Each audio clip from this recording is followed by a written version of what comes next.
На тэлеканале «Беларусь-3» навіны культуры. Вітаю вас сёння 31 студзеня. Гэтым разам распавядзем, чым збіраецца здзіўляць гурт без білета на сваім вялікім канцэрце ў Мінску. Наведаем знойдзеныя ў Балівіі старажытныя пахавальні. Праанансуем знакавыя праекты тэлеканала «Беларусь-3», а напрыканцы пагаворым пра нюансы творчасці з уладальнікам кінапрэміі за музыку да фільма «Сляды на вадзе» Віктарам Капыцько. І гэта далёка не ўсё, што чакае вас у сённяшнім выпуску. 7 лютага ў Мінску пройдзе канцэрт струннага квінтэту «Серэнада» і вядучай салісткі Вялікага тэатра оперы і балета Рэспублікі Беларусь, дыпламанта міжнародных конкурсаў, уладальніцы медаля Францыска Скарыны Таццяны Трацяк. У праграме, што называецца «Рамантычныя мелодыі», прагучаць творы Гершвіна, Манчыні, П'яцолы, Бабаджаняна і іншых кампазітараў. Таксама старажытныя рамансы і музыка з вядомых кінафільмаў. Што яшчэ заўважнага адбываецца ў культурнай прасторы ў матэрыялах нашых калег. На фасадзе будынка па адресу Карла Маркса, 29, урачыста была ўсталявана мемарыяльная дошка. Менавіта тут першапачаткова размяшчаліся залы дзяржаўнай карціннай галерэі, якая потым ператварылася ў нацыянальны мастацкі музей. Дату адкрыцця дошкі выбралі невыпадкова. Найстарэйшаму музею краіны споўнілася 80 гадоў. Дзякуючы першаму дырэктару Міхалапу Мікалаю Пракоповичу, супрацоўнікам, якія рупліва сабіралі гэтыя экспанаты, і кіраўніцтва Рэспублікі Беларусь прыняла пастанову Савета народных камісараў. Гэта гаворыць пра тое, што нават у тыя 30-е гады, предваенныя гады, все імкнуліся, каб займець музей свой у Беларусі. Владимир Прокопцов адзначыў, праўдзівы работнік захоўвае вернасць музею да канца. Прыклад Ірына Назімова. Яна адна з першых супрацоўніц мастацкага музея, які ў 1957 пераехаў на вуліцу Леніна. Ірына Васильевна памятае, як з калегамі пераносілі карціны ў новы дом. Могли вообще такой акт пропустить, как те же самые журналисты, те же самые киношники или просто фотографы. Ведь сейчас все имеют фотографы, могут все это увидеть и зафиксировать. А тогда люди вот так вот остолбенело смотрели на нас. Свой юбілейны год Нацыянальны мастацкі музей пачаў з адкрыццяў. А гэта верны знак, што наперадзе нас чакае яшчэ шмат дзіўнага. 12 лютага заслужаны артыстка Рэспублікі Беларусь збірае на адной сцэне лепшых маладых выканаўцаў краіны. У межах праграмы «Па ролі кахання» прагучаць песні, што не сходзяць з першых радкоў радыёчартаў. Гэта не проста тэматычны канцэрт, а гісторыі пачуццяў кожнага ўдзельніка, музычныя шчыраванні, прызнанні ў любові, мастацтву і жыццю. А 14 лютага ў адным са сталічных клубаў выступіць гурт без білета. Гэта будзе першы вялікі канцэрт пасля прэзентацыі альбома «Маяк». Музыкі прадставяць новы фармат калектыву і праграму «Кахай, танцуй і спявай». Па словах лідара гурта Віталя Артыста, яны радыкальна перазагрузілі канцэртную падачу песень. У складзе без білета цяпер діджэй і бітмейкер Ян Вейнсток. У новай аранжыроўкі гучаць больш яскрава і танцавальна. Аўтары праекта «Артефакты» не маглі не зацікавіцца чарговым культурным аб'ектам – абраз Ісус Христос з прыладамі катавання. Ён не толькі вабіў сваёй гісторыі, але і запрашаў да роздуму. Недакладнае месца стварэння абраза, ні яго аўтарства, ні геаграфія перамяшчэння святыні не ўстаноўлены. Гэты выставачны экспанат раскрые вам свае таямніцы заўтра о 15 гадзіне на «Беларусь-3». Магчыма, менавіта дзякуючы свайму перамяшчэнню, транспартабельнасці, гэты артефакт дабраўся да нашых дзён і стаў музейным экспанатам. Адзін з лепшых варыянтаў, якія маглі адбыцца. Усё магло скласціся інакш. Цэнтр візуальных і выканаўчых мастацтваў «Арт Корпорэйшн» у праекце «Ток» ладзіць у лютым 2 паказы новага праекта Юры Дзівакова «Песня песняў». Гэты твор цягам усёй гісторыі чалавецтва знаходзіў мноства рэлігійных трактовак, натхняў паэтаў, музыкантаў і жывапісцаў.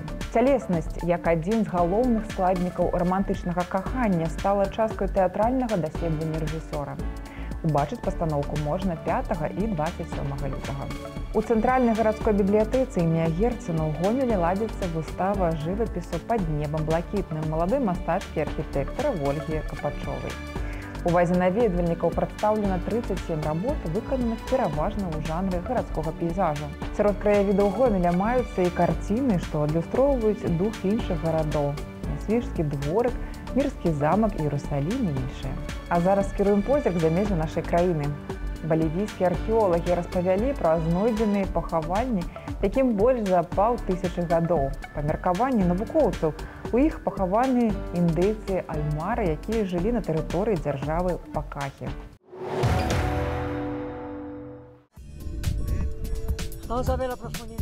У 30 километрах от города Ла-Пас балівійскія археолаги выявили некалькі гробниц. Две з іх апынуліся разрабаванымі, але астатнія некранутыя.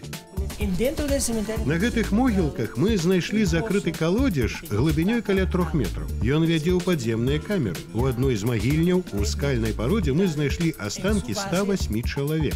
На думку вучоных, у магільнях пахаваны індзейцы Аймара, якія заснавалі дзяржаву Пакахі. Побач з іх парэшткамі знойдзены керамічны і драўляны посуд, а таксама металічныя прадметы.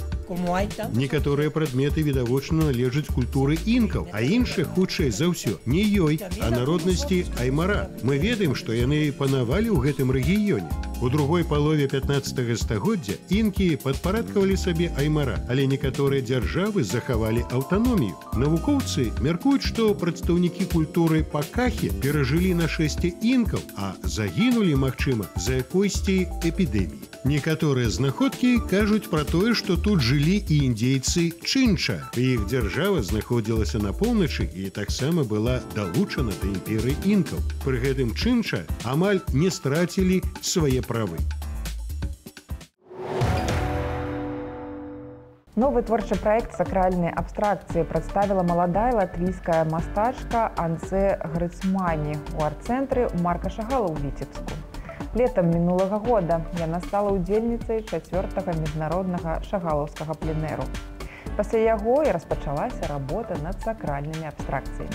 Праект прысвечаны Марку Шагалу, а таксама дружбы Латвіі і Беларусі. У экспазіцыі прадстаўлены работы вялікага фармату, выкананыя ў камбініраваных тэхніках. Карцінам адпавядае мультымедыйная анімацыя з канкрэтным музычным аздабленнем. Другі міжнародны фестываль-конкурс лаўрэатаў у галіне сучаснага харэаграфічнага мастацтва за мяжой пройдзе ў Мінску з 8 па 10 лютага. Мяркуецца, што ён збярэ 1000 танцораў з 6 краін. Як інклюзіўны элемент у праграму ўключана унікальная намінацыя «Рух сэрцам». У ёй выступяць дзіцячыя калектывы з Беларусі і Расіі з парушэннем слыху. Апроч таго, 10 лютага пройдуць 3 майстар-класы ад прафесійных хореографаў. Кожны тыдзень час кіно, сумесны праект Беларускай нацыянальнай акадэміі мастацтва, Беларусьфільму і тэлеканала «Беларусь-3» прадстаўляе лепшыя курсавыя і дыпломныя работы студэнтаў і выпускнікоў акадэміі. Гэтым разам госць праграмы малады рэжысёр Алексей Козловскі. Глядзіце час кіно заўтра ў 23:10 на «Беларусь-3».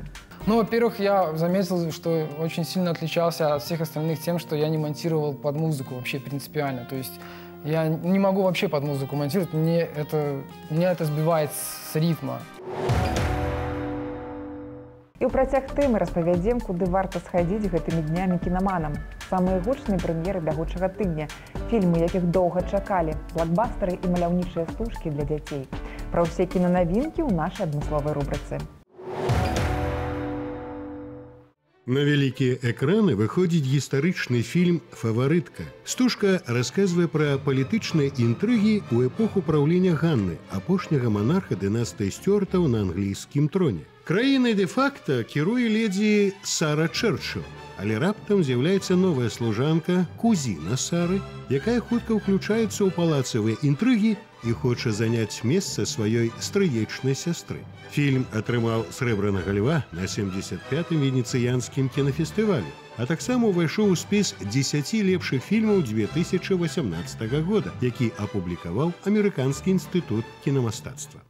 Разам з тым у пракат выходзіць крымінальная драма «Белы хлопец Рык». У 14-гадовым узросце Рычард стаў тайным паведамляльнікам ФБР. Ён браў актыўны ўдзел у здзелках, уважліва назіраючы за абаротам наркотыкаў. Але калі Рык выпадкова натрапіў на інфармацыю, якая кампраментуе мясцовую паліцыю і сям'ю мэра Дэтройта, бюро разарвала з ім усе сувязі. Хлопцу нічога не засталося, як звярнуцца да прафесіі, што яго навучыла ФБР. Так ён становіцца самым маладым наркадылерам у гісторыі ЗША. У выставачнай зале Магілёва разгарнуўся праект пра творчасць Бэнксі – англійскі стрит-арт. Адны сцвярджаюць, што работы Бэнксі – звычайны вандалізм. Іншыя гатовы выкладваць вялікія грошы за кавалак тынкоўкі з аўтографам. Ён даўно стаў легендай, хаця сапраўднае яго імя дагэтуль невядомае. Сацыяльна-палітычныя выпады мастака на тэму войнаў, уцекачоў, экалогію упрыгожваюць сцены многіх англійскіх гарадоў. Графіці, ананіма, па папулярнасці нават абыходзяць шэдэўры класікаў. Уладальнікам кінапрэміі за лепшую музыку да фільма «Сляды на вадзе» стаў беларускі кампазітар Віктор Капыцько. Мы сустрэліся з Віктарам Мікалаевічам, пагаварылі пра сакрэты стварэння музыкі для кіно, пра аўтарскія амбіцыі ў калектыўнай творчасці, аб асабістых уражаннях ад работы над карцінай.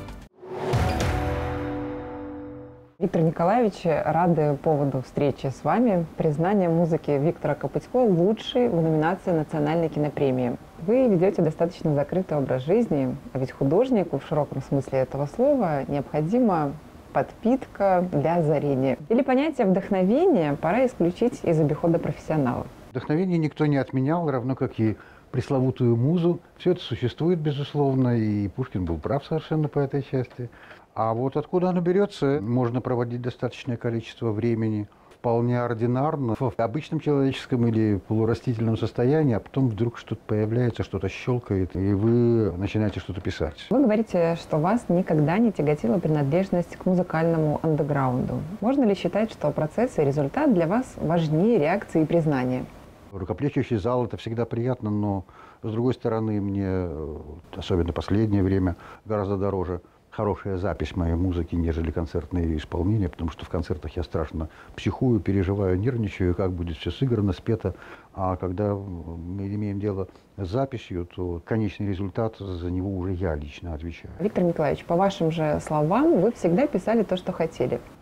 Но ведь музыка кино, благодаря которой состоялся наш разговор, в определенном смысле подчиненный и где-то коллективный труд. Подобная работа вас творчески никогда не ограничивала? Как правило, нет. Бывали неинтересные работы, когда я писал бесчисленное количество документального кино. А вообще подчинение в данном случае понятие очень относительное, потому что когда вы имеете дело с настоящим режиссером, с настоящей группой, речь идет о сотворчестве. И тут еще порой непонятно, кто кому подчиняется, потому что бывает, что монтажер или композитор вдруг выдвигает свои идеи, которые резко меняют суть эпизода, а может быть и целого большого построения в картине. А как происходило творческое взаимодействие с режиссером картины «Следы на воде» Александром Анисимовым? Очень удачно. Когда меня пригласили на картину, в разгаре все было. Группа работала с колоссальной отдачей вся. Уже был час начерно смонтированного материала. Я пришел на осмотр, я был поражен, честно говоря, потому что я прочел сценарий меня не очень вдохновил. Читал такого достаточно много. А вот когда я увидел это реализованным киноязыком, весьма индивидуальным у Анисимова, и увидел очень интересную работу монтажера, я понял, что это серьезная работа, и что мне будет приятно ее делать в результате, как оно и получилось. А вы всегда, как композитор, находите взаимопонимание с режиссером? В лучших работах, наверное, всегда. С Сашей Ефремовым в «Покушении», где картина звучит от начала до конца и по драматургии, и по музыке. Сложно было, помню, на первой картине с Володей Петкевичем «На месяце». Очень сложный анимационный фильм, стилистика изображения, очень необычные персонажи, очень необычная прорисовка. Не было денег на живых музыкантов, все делалось на синтезаторе. 93-й год. У Володи, у Петкевича на перезаписи были вопросы, он не все понял, сразу не все принял. И действительно, только я один, когда пишу музыку к фильму, знаю, как это будет звучать все в целом, и особенно если, а я часто очень этим пользовался, музыка полифонично-многопластова. То есть, как мы раньше это делали на 2, на 3 пленках в кино, когда одновременно подкладывается несколько фонограмм, условно говоря, у вас звучит одна сплошная фонограмма, на второй пленке какие-то акценты, и на третьей пленке что-то контрапунктирующее. Так вот, я это держу в голове, естественно, никто это себе не представляет, как оно будет укладываться. Виктор Николаевич, а что пишете сейчас? Оперное сочинение, я третью свою оперу начал писать. Не буду говорить, на какой сюжет, но надеюсь, что все будет не безинтересно. Спасибо, Виктор Николаевич. Поздравляем вас с наградой и желаем много замечательной музыки. На сегодня это ўсё. Глядзіце навіны культуры не толькі на тэлеканале Беларусь-3, але і на нашым YouTube-канале. Разам з намі будьце ў курсе самых значных падзей. До сустрэчы!